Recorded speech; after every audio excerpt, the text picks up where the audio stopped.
Disasters don't always come with warning signs. Sometimes they begin on a day that feels like any other, and sometimes they arrive so suddenly, so violently, that no one has time to run.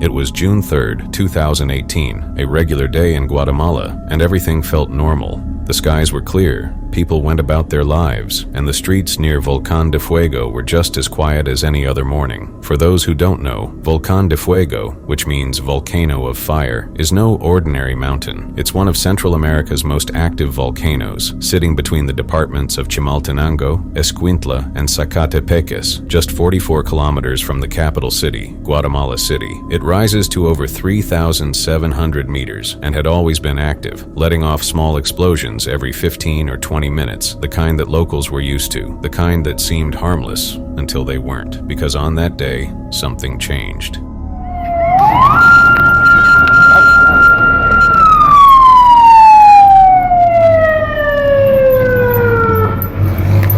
Miren, sí, levantó bastante.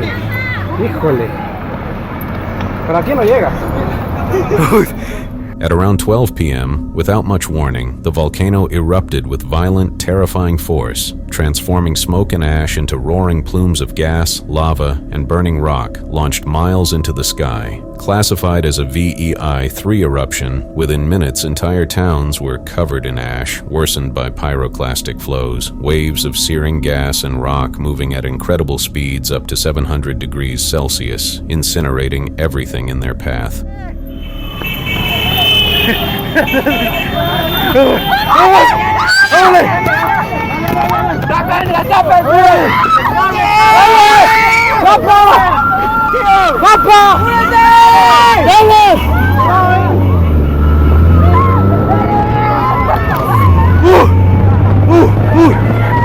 ¡Vamos! ¡Dale! ¡A un lado!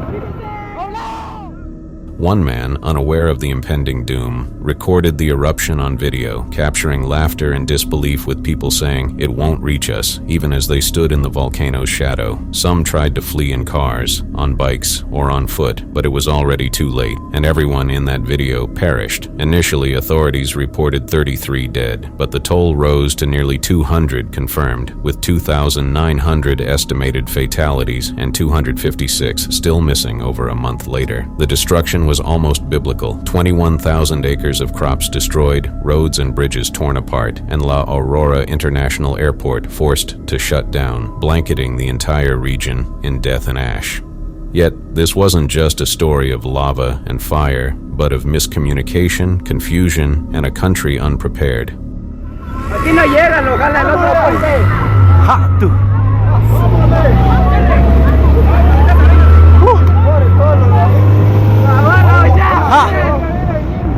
¡Tú! ¡Y a los que agarró!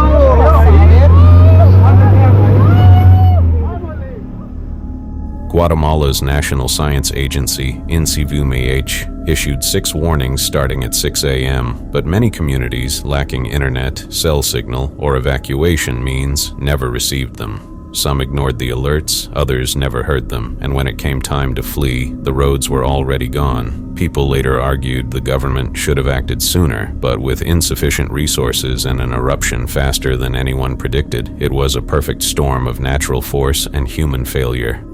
El número de los muertes. Son 50 los que yo tengo desaparecidos. Aquí está toda la colonia, todas las familias enteras, todas están bajo tierra. ¿Usted estaba aquí cuando pasó? Sí, yo estaba en el callejón, yo les alerté a varias personas y a ellos, pero ellos no quisieron irse. Mi hija lo que hizo con el niño, meterse en la casa de mi mamá y mire, aquí no hay nada. Toda mi familia está aquí sepultada. ¿Usted cree que el gobierno, el CONRED, hizo lo suficiente para prevenir a la gente? Porque el CONRED no nos dio alerta, él no nos avisó nada, él no dijo nada. ¿Qué es lo que está haciendo el gobierno? Limpiando la carretera.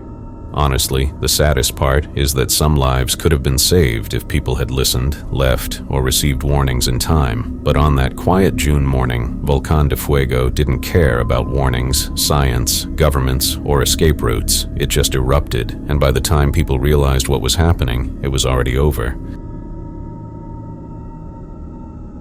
On May 5, 2019, a Russian aircraft carrying 73 passengers and 5 crew members lifted off from Sheremetyevo International Airport in Moscow, heading toward Murmansk, a quiet city in the far north of Russia. The plane, a Sukhoi Superjet 195B, Russia's pride, was a sleek, modern airliner built in the post-Soviet era and delivered to Aeroflot in 2017. At just 2 years old, it was meant to symbolize the rebirth of Russian aviation, but this flight would never reach its destination. From the outside, everything appeared normal, a standard takeoff and a climb into the evening sky. But behind the clouds, a storm awaited. Rising into the air, Flight Su-1492 encountered towering cumulonimbus clouds stretching up to 29,000 feet, drifting northeast with the wind. Just 6 minutes after takeoff, the aircraft was struck by lightning, and that is when everything began to unfold.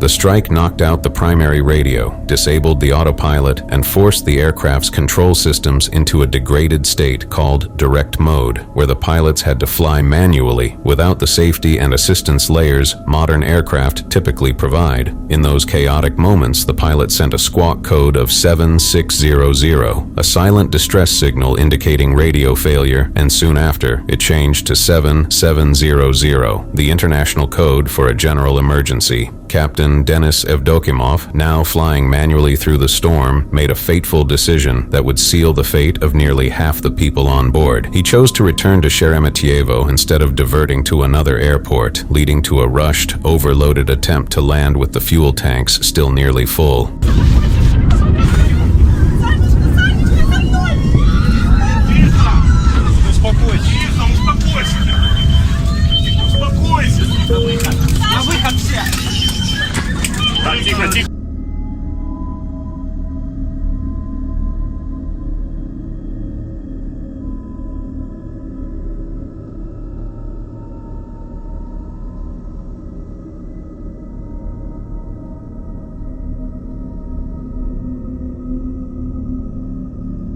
The approach was difficult, with wind shear alerts going off and glide slope warnings lighting up the cockpit, yet the crew pressed forward anyway. The touchdown was so severe that the aircraft bounced violently on the initial impact, once, twice, and then a third time, each bounce more intense than the last, until the final impact caused the landing gear to pierce through the wing, tearing open the fuel tanks and spilling jet fuel across the tarmac, which ignited within seconds. An intense fire exploded through the rear of the aircraft, turning it into an inferno, and by 1830, just 17 seconds after the plane came to a full stop, the cabin was consumed by flames with people still strapped into their seats.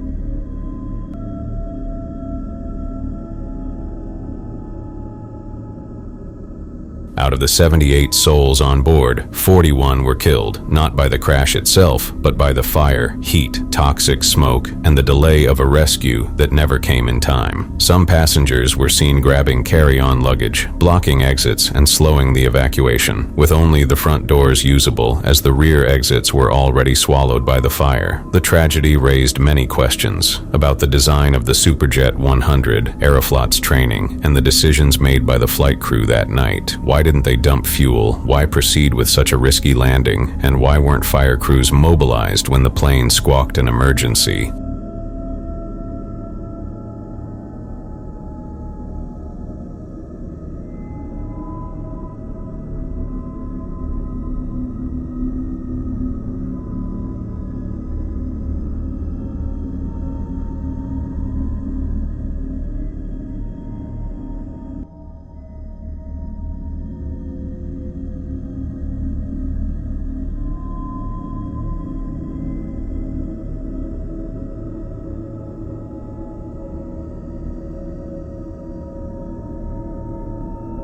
Later, the captain, Denis Evdokimov, was charged with criminal negligence, found guilty in October 2019, and sentenced to 6 years in prison with a 2.5 million ruble fine, a price far too small for what had been lost. The final investigation cited pilot error during landing as the primary cause of the disaster, including 49 safety recommendations to fix design flaws, improve emergency response, and prevent another tragedy like this. But those changes came too late for the people who burned inside that plane. Honestly, this wasn't just a crash, it was a cascade of errors, a series of decisions made under pressure in the sky, in the storm, and on the ground, where too many stood waiting, unaware that 41 passengers were fighting for their lives in smoke and flame just meters away, all because one wrong choice turned a routine flight into an airborne coffin.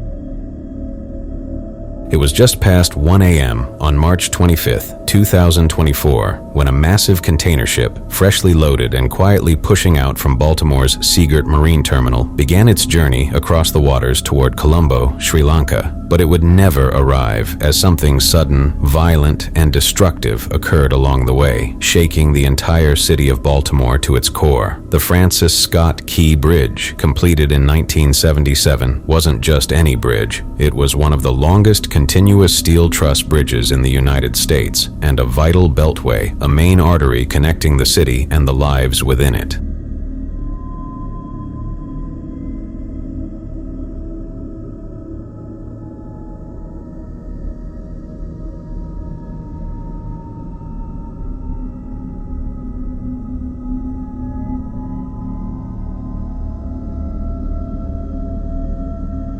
The ship, known as Dali, carried 4,680 containers, just under half of its total capacity, and sailed under the control of a crew of 21 people. But that night, something was terribly wrong with the ship's power system, with 2 electrical blackouts occurring even before it left port. The first blackout happened when a crew member accidentally closed an exhaust damper on one of the ship's generators, stalling it entirely, while the second came when fuel pressure dropped in another generator, forcing the crew to switch the ship's power to a different electrical configuration, a decision that, in hindsight, would prove catastrophic. At 1:25 a.m., the ship lost power again, just as it passed under the Francis Scott Key Bridge, leaving it with no control, no way to steer, and no way to stop.